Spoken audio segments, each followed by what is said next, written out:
I think that I was actually selected or targeted at a very early age. I'm guessing that it probably happened starting when I was about 3 years old. That would have made it 1950. I think they targeted children who had a lot of potential. They wanted really bright children to experiment on. And the other common thread seems to be that the father was connected to the military, as mine had been. My father was a very damaged veteran of World War II, and he was a pedophile, and he was very abusive. Both the American and the Canadian governments, via the CIA, were conducting mind control experiments on children that started in the 40s, and I believe are continuing to this day. And I am a survivor of the experimentation.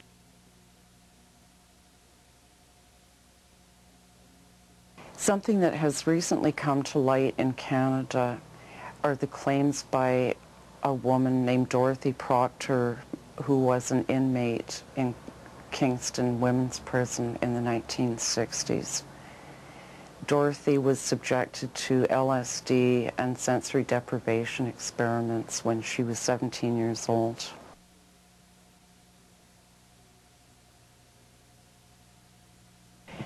Canada's involvement in the development and the research of brainwashing techniques to be used on its own citizens ultimately, I would think began as early as 1937 or 1938.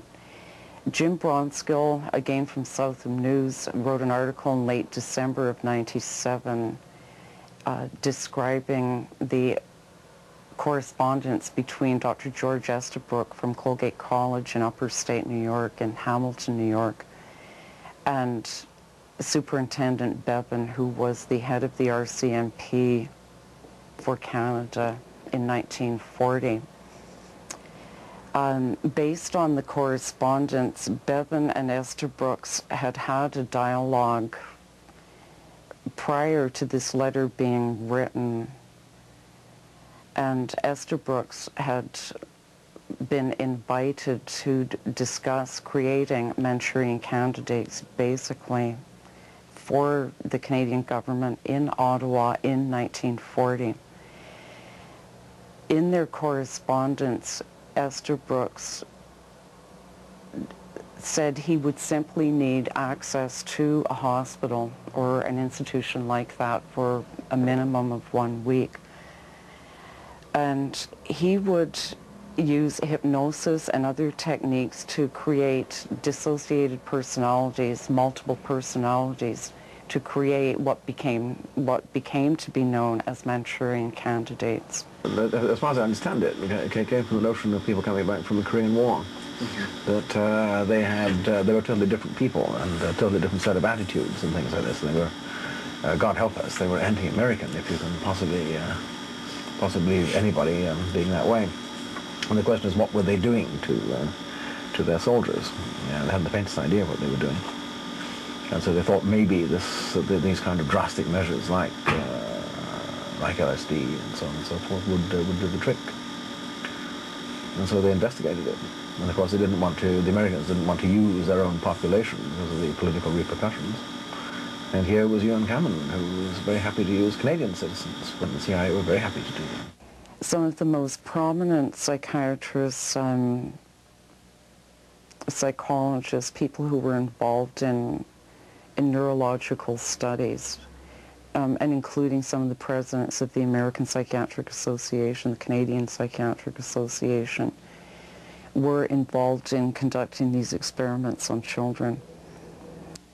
They used electricity, implants, a lot of experimental drugs were used, sensory deprivation was used. And then there was a whole pile of stuff that was done in Winnipeg also in the 70s, where people were put in tanks. They put in wetsuits and put in tanks and everything was closed down and so on.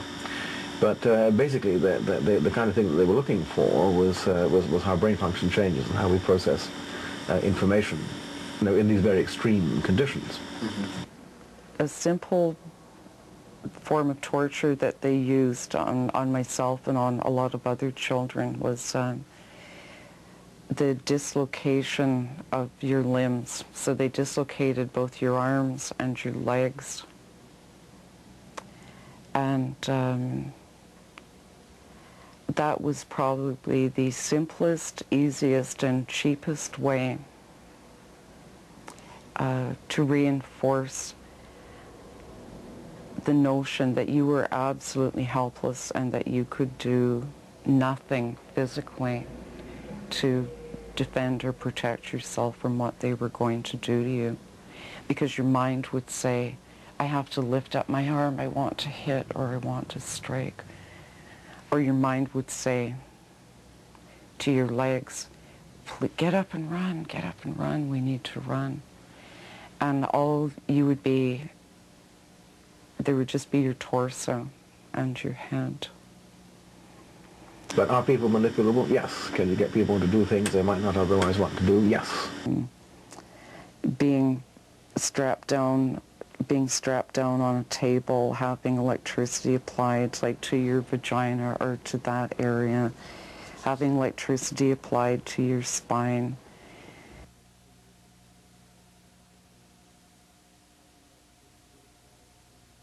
If you want to sort of go one stage back and say, can you control behavior? The answer is yes, you can.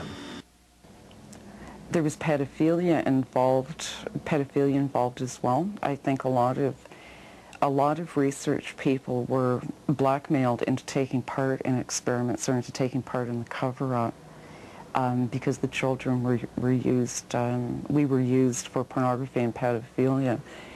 And a really common occurrence was a scientist or a researcher who they needed to be involved or they needed to be complicit with them.